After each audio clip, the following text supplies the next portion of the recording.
নমস্কার বন্ধুরা, আবার চলে আসলাম একটা নতুন ভিডিও নিয়ে। আর আজকের ভিডিও হচ্ছে মুরগির গলা। অনেকেই মুরগির গলা খেতে পছন্দ করে না, আসলে অনেকে না, আমরাও খেতে তেমন একটা পছন্দ করি না।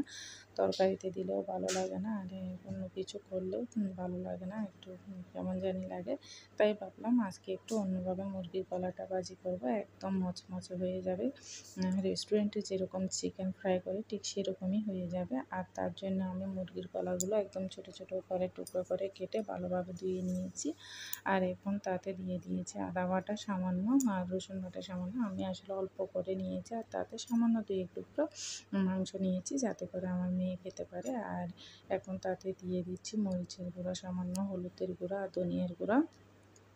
তারপরে দিয়ে দিলাম লবণ আর হচ্ছে চালের গুঁড়া দিয়ে দিয়েছি একটু মচমচে হওয়ার জন্য। আর এখন দিয়ে দিলাম ময়দা। ময়দাটা দিলে একটু আঠালো হয়, যাতে করে এটা একটা একটা করে দেওয়া যায়, আর তেলে দিলে এটা ছড়িয়ে যায় না।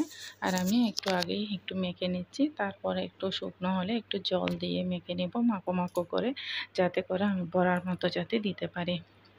আর এটা ভাজলে একেবারে মচমচে হয়ে যাবে। আপনারা অবশ্যই বাসায় একবার ট্রাই করবেন। এই ভাজিটা খেতে খুবই ভালো লাগে। আর যদি স্যুপ দিয়ে খাওয়া হয় বা সস দিয়ে খাওয়া হয় তার কোনো কথাই হবে না।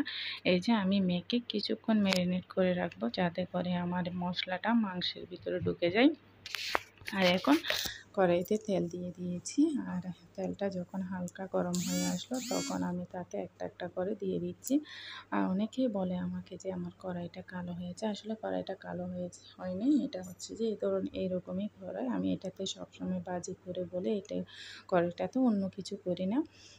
দেখুন খুব তাড়াতাড়ি উল্টে যাচ্ছে সবগুলো, একদম লাল লাল করে লাল হয়ে যাচ্ছে। আপনারা অবশ্যই এই ভাজিটা একবার করবেন।